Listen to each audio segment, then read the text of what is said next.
A disturbing history of incest, a multitude of injuries, and 2 mysterious deaths. King Tut's tomb contains some very disturbing clues about his children.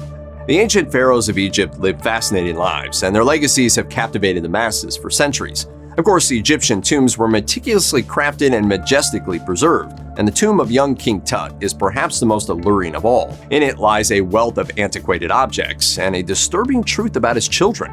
For a world atlas of all the tombs erected in the ancient Egyptian era, King Tut's was the least robbed, making it the best preserved example of the era discovered by archaeologists. His tomb was excavated in the Valley of the Kings more than a century ago. Inside, archaeologists found 5,000 awe-inspiring objects ranging from golden chariots and coffins to elegant pieces of jewelry and clothing. It also contained the infamous gold death mask. These findings unlocked the secret world of ancient burial processes and even revealed how kings were mummified, a process that involved the removal of the brain and digestive tract. But discoveries also revealed an even darker truth about the children of the late King Tut. At the time of the tomb's discovery in the Valley of the Kings, excavators discovered 2 tiny wooden boxes containing gilded coffins among the antiquated relics in the tomb. Autopsies, which were reportedly conducted in 1925 and 1932, concluded that each coffin contained a stillborn child. Archaeologists long speculated that the 2 tiny coffins contained the mummified remains of King Tutankhamun's daughters. According to the Daily Express, many believed their burial and mummification was part of a ritualistic process, and the daughters had been positioned as guardians for their father against demons he might encounter in the afterlife. High infant mortality rates made stillborn births rather commonplace in the ancient world.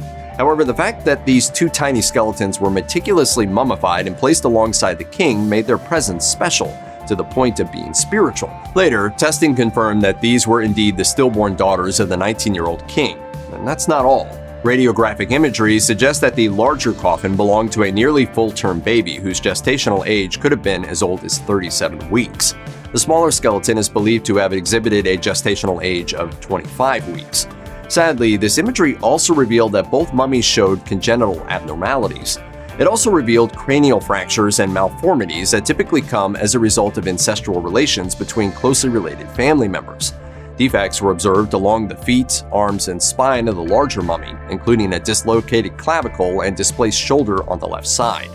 Initially, researchers wondered whether these fractures and malformities were sustained post-mortem, or if they had been the reason for the stillbirths. However, according to Promega Connections, the 1978 assumption that these babies were stillborn due to skeletal abnormalities is scientifically unfounded. It's true that Egypt's ruling class exhibited an elongated history of incest that translated to genetic disorders, but forensic investigations showed that these 2 fetuses likely incurred their skeletal abnormalities after the mummification process had already taken place.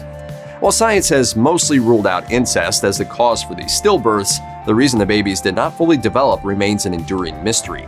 Meanwhile, DNA analysis of the late King Tut also proved that he was the product of an ancestral relationship for history. Unlike the bodies of his stillborn children, which sustained mainly post-mortem injuries, King Tut was born with a myriad of skeletal abnormalities that suggest his parents were closely related. According to Promega Connections, the feeble ruling pharaoh Tut was often portrayed as sitting while engaged in activities during which most people would have stood. Forensic exams confirmed that this was likely because Tut had a clubfoot, in addition to a cleft palate and multiple bone abnormalities and diseases that affected him as a child and young adult. Comprehensive genetic profiling has proved that Tut's parents were brother and sister.